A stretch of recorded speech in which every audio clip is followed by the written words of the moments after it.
Hello friends, Radhe Radhe, Hare Krishna. Welcome back to my channel. तो friends, आज हम बात करेंगे बसंत पंचमी की पौराणिक कथा के बारे में।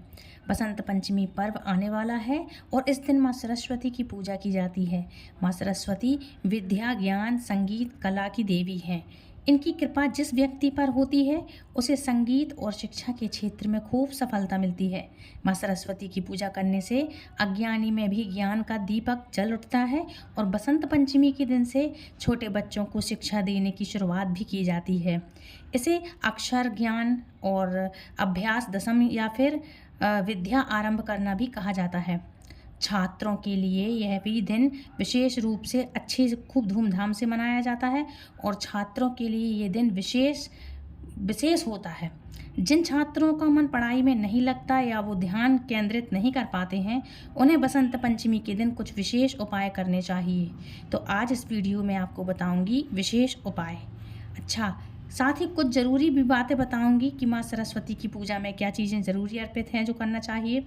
सरस्वती देवी की पूजा में आपको किन चीज़ों का ध्यान रखना चाहिए, क्या कार्य करने चाहिए और क्या नहीं करना चाहिए। इन सब चीज़ों को ध्यान रखते हुए हम माँ सरस्वती की पूजा अच्छे से कर सकते हैं और माँ सरस्वती की कृपा बहुत जल्दी होती है हमारे ऊपर, हमारे जीवन पर। माँ सरस्वती की कृपा पा सकते हैं आप अगर आपने इन सब चीज़ों को ध्यान रख लिया।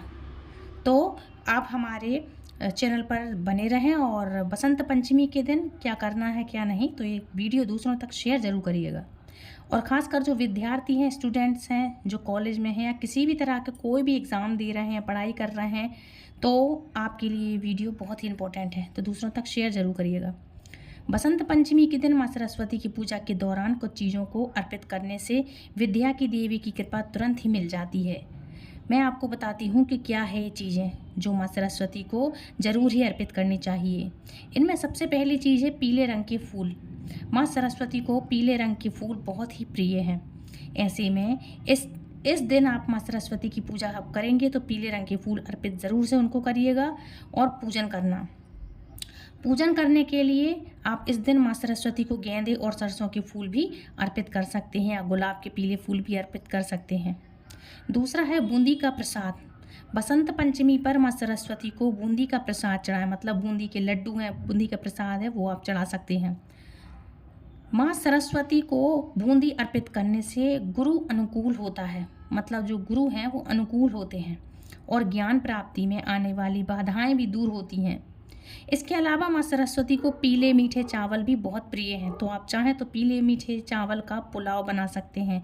मीठा जिसको पुलाव बोलते हैं वो भी बना सकते हैं आप। इस दिन केसरिया भात, जिसको हम बोलते हैं केसरिया भात, मीठे चावल का भोग ज़रूर से लगाना।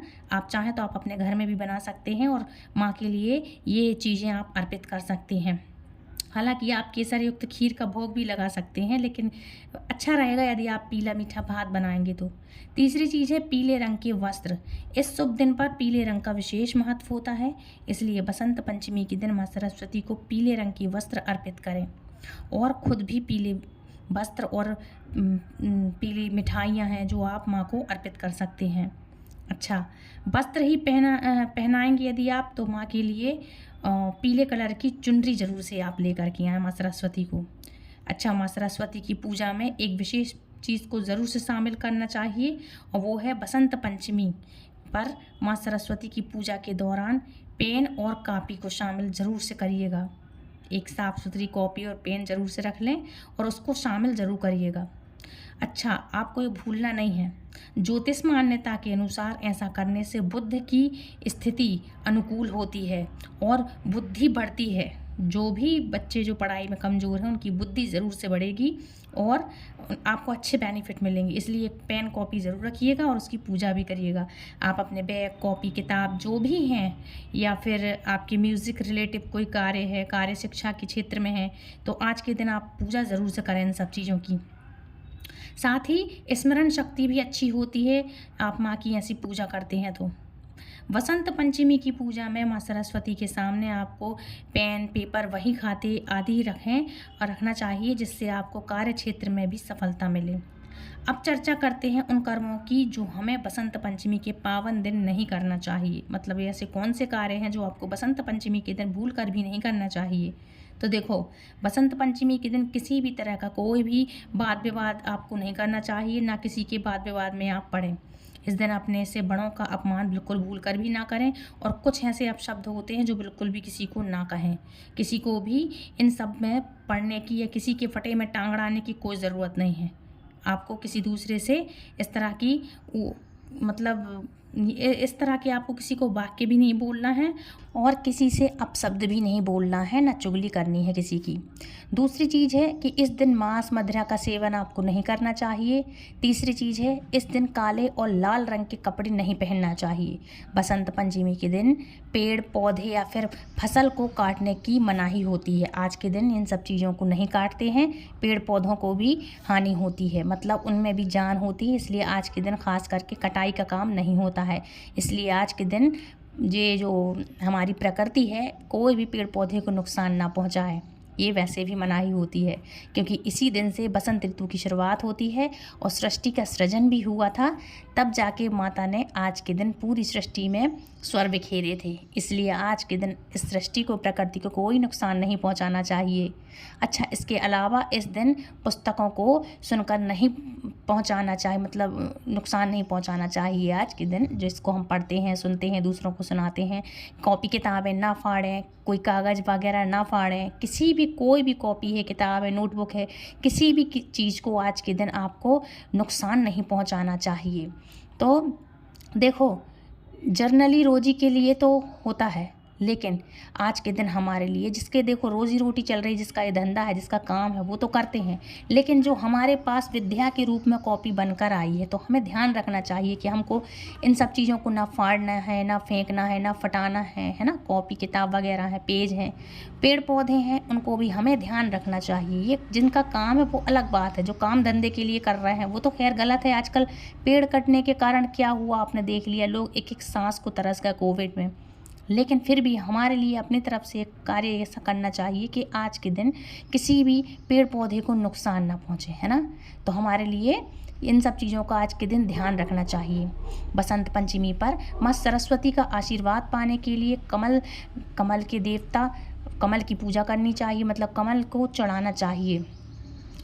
आज के दिन जो स्लेट कॉपी होती है ना, उनकी भी पूजा करनी चाहिए। इस दिन पुस्तकों को नुकसान पहुंचाने की भूल से भी हमें बिल्कुल भी भूल नहीं करना चाहिए, ठीक है। अच्छा, और ना ही किसी कॉपी किताब को फाड़ना है। आज के दिन ध्यान रखें, बच्चों को भी समझा दें, जिसके यहाँ बच्चे छोटे छोटे हैं आप उनको समझा दें। जर्नली क्या होता है, छोटे छोटे बच्चे होते हैं, कॉपी किताब के पेज वगैरह फाड़ते हैं, फेंकते हैं, लिखते हैं, या कुछ भी बना के उड़ा देते हैं, तो ध्यान रखिएगा आज के दिन, है ना।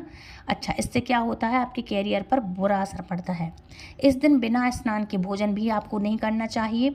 इस दिन घर में अल्कोहल, झगड़ा, किसी भी तरह का गुस्सा, वाद विवाद बिल्कुल भी नहीं करना चाहिए। क्या है, इन चीज़ों से आपको दूरी बना कर रखना चाहिए, और ये ख़राब होते हैं घर में, है ना, विवाद की जड़ बनते हैं।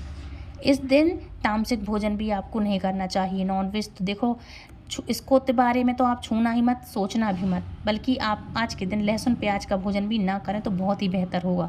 तामसिक भोजन हो गया, जैसे प्याज, लहसुन, इन सब चीज़ों को आपको नहीं करना चाहिए आज के दिन, तो वो भी आपको नहीं खाना चाहिए। इस दिन मन में कोई भी गलत विचार भी ना लाएं आप। और अब चर्चा करते हैं कि बसंत पंचमी पर किन कार्यों को करना शुभ रहता है। तो देखो, इस दिन पीले रंग के कपड़े पहनने चाहिए। इस दिन पीले फूलों की पूजा में इस्तेमाल करना चाहिए। इस दिन पीले रंग का भोग लगाना चाहिए माँ सरस्वती को। और इस दिन बच्चों को पूजा में ज़रूर से आज के दिन बैठाना चाहिए, उन्हीं के साथ पूजा करनी चाहिए। इस दिन पीले रंग के कपड़े माँ सरस्वती को धारण करवाएं, बच्चों को धारण करवाएं और खुद भी पहनें, तभी पूजा करें। इस दिन नए पौधे लगाना चाहिए, स्पेशली बच्चों के हाथों से आप लगवा सकते हैं।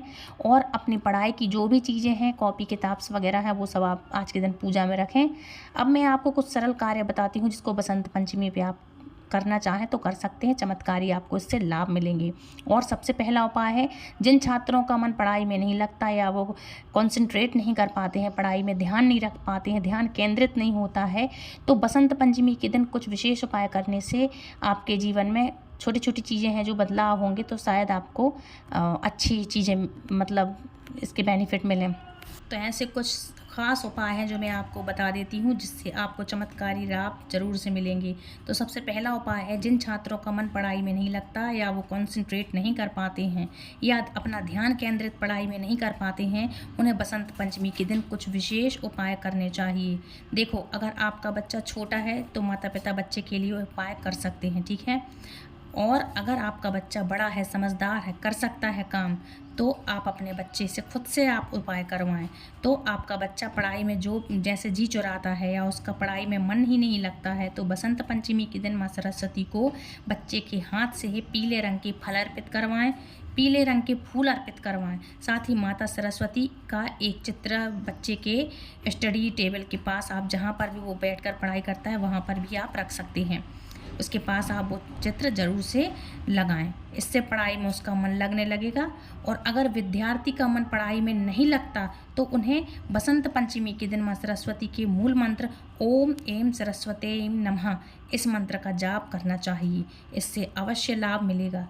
अच्छा, दूसरा है इसके ये आपके बच्चे की वाणी स्पष्ट नहीं है, जैसे कि दूसरा उपाय है, आपके बच्चा तुतलाता है या थोड़ा रुक रुक कर बोलता है, तुतलाता है, तो दूसरा उपाय क्या है, तो बसंत पंचमी के दिन उसकी जीभा पर चांदी की सिलाई होती है ना, जो छोटी सी लकड़ी जैसी आती है, तो चांदी की सिलाई या पेन की नोक से केसर से ओम हीम श्रीम सरस्वते इस तरह से इस मंत्र को आप लिख दें। इस मंत्र को लिखना चाहिए आपको। तो इस उपाय से आपके बच्चे की वाणी स्पष्ट होगी।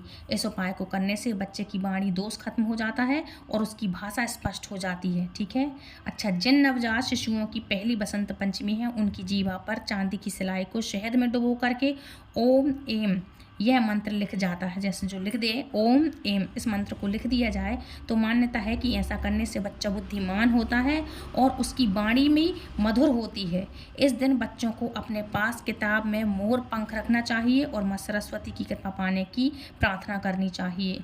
बच्चों का दिमाग तेज करने के लिए उन्हें बसंत पंचमी के दिन से ही रोजाना ब्रह्मी, शंख पुष्पी और मेघावती देना शुरू करना चाहिए आपके लिए। मेघावती की जो डिब्बी आती है वो ज़रूर से दें और ये बहुत ही कारगर उपाय है।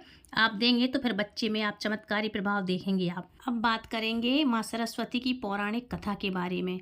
तो पंचमी की कथा के अनुसार सृष्टि के प्रारंभिक काल में भगवान विष्णु की आज्ञा से ब्रह्मा जी ने मनुष्य योनि की रचना की, परंतु वह अपनी सर्जन से संतुष्ट नहीं थे। तब उन्होंने विष्णु जी से आज्ञा लेकर अपने कमंडल से जल को पृथ्वी पर छिड़क दिया, जिससे पृथ्वी पर कंपन होने लगा और एक अद्भुत शक्ति के रूप में चतुर्भुजी सुंदर स्त्री प्रकट हुई, जिनके हाथ में बीड़ा एवं दूसरे हाथ में मुद्रा में था, वहीं अन्य दोनों हाथों में पुस्तक एवं माला थी।